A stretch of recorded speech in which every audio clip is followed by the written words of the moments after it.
Buenas tardes a todos y todas, espero que estén muy bien, que a esta altura no estén muy cansados, ya nos queda poco para terminar, solamente dos clases teóricas y después bueno, ya lo que nos queda será para la preparación del examen final.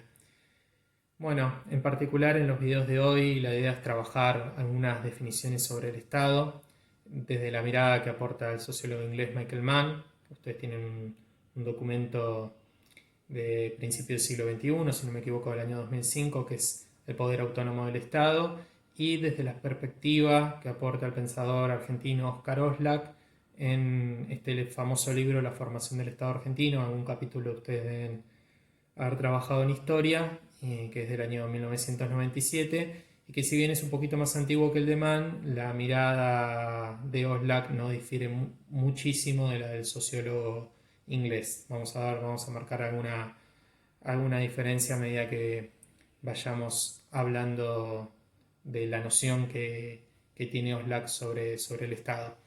Sin embargo, a lo largo de la cursada nosotros hemos trabajado distintas visiones sobre esto, desde la que aporta Nicolás Maquiavelo en esa obra El Príncipe del año 1512-1513, cuando habla de que todos los estados son principados e introduce esta noción del estado que prácticamente no estuvo presente durante más de un milenio en la sociedad europea, producto de que el territorio en ese entonces estaba dividido en feudos, condados. Era imposible empezar a pensar en la conformación de un Estado nacional.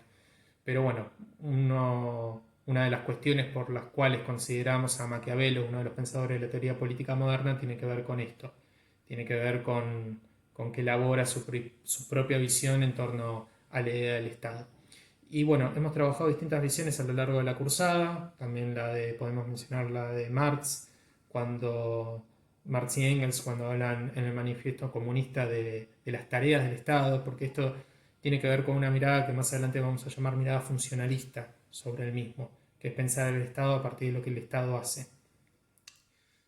Bueno, el Estado omnipresente desde la visión del fascismo, la conformación de este nuevo Estado con el cual soñaba el Partido Nacional Fascista y Mussolini, hasta el Estado mínimo en el neoliberalismo. Tenemos distintas visiones, distintas miradas en torno a este concepto, y es un concepto por lo tanto muy difícil de definir porque prácticamente todos los teóricos de la ciencia política han hecho su propia definición.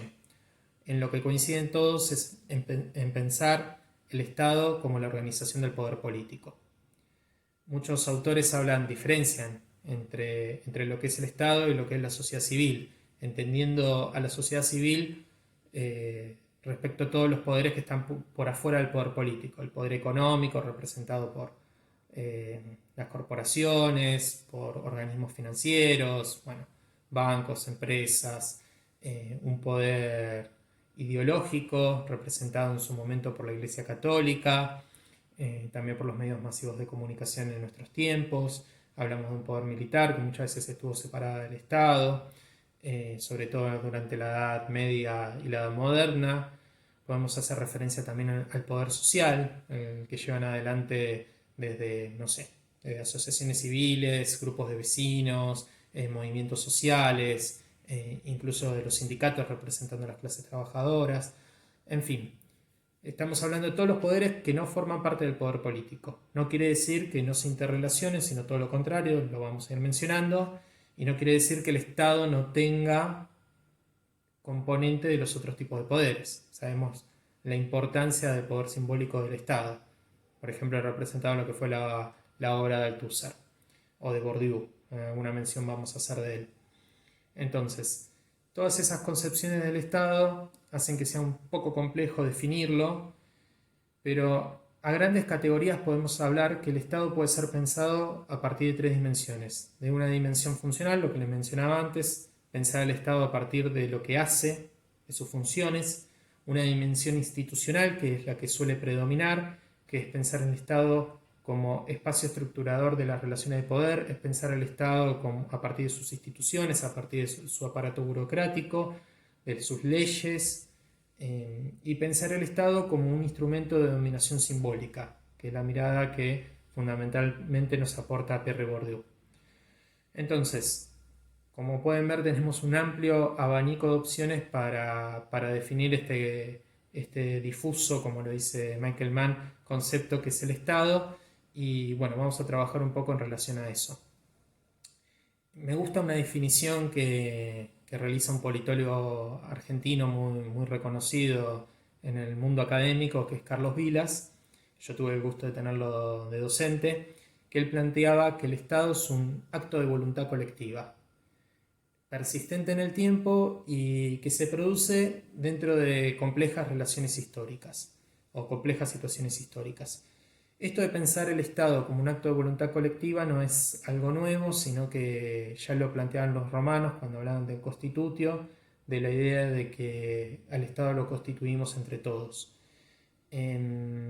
Pero va a ser significativa porque va a estar dentro de la visión de un montón de autores modernos que lo van a resignificar, como va a ser el caso de Osla, que también va a plantear una idea parecida. Ahora en un ratito lo vamos a mencionar.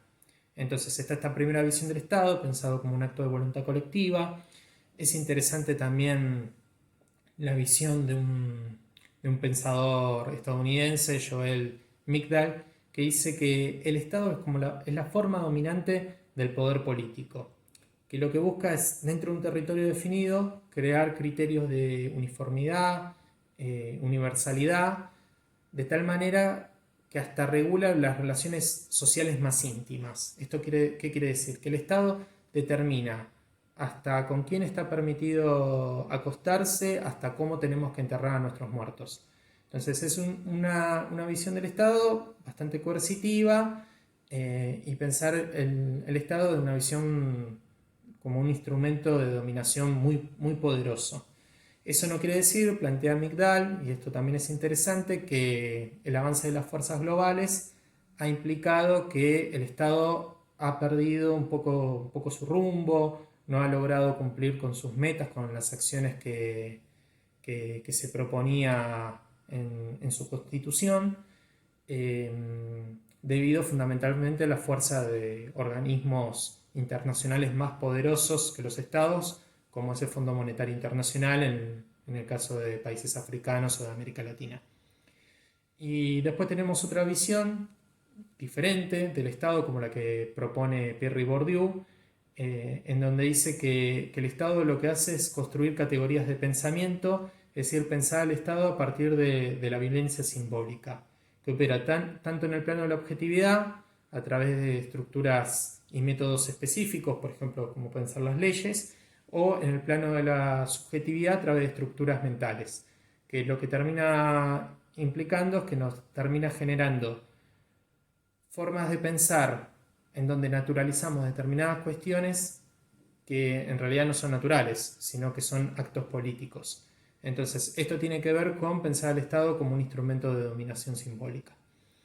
Entonces, estas son algunas de las definiciones para tener un poco una introducción a la obra de Osla, que es la que vamos a puntualizar un poco más, y para ver la multiplicidad de definiciones que hay en torno a la idea del Estado.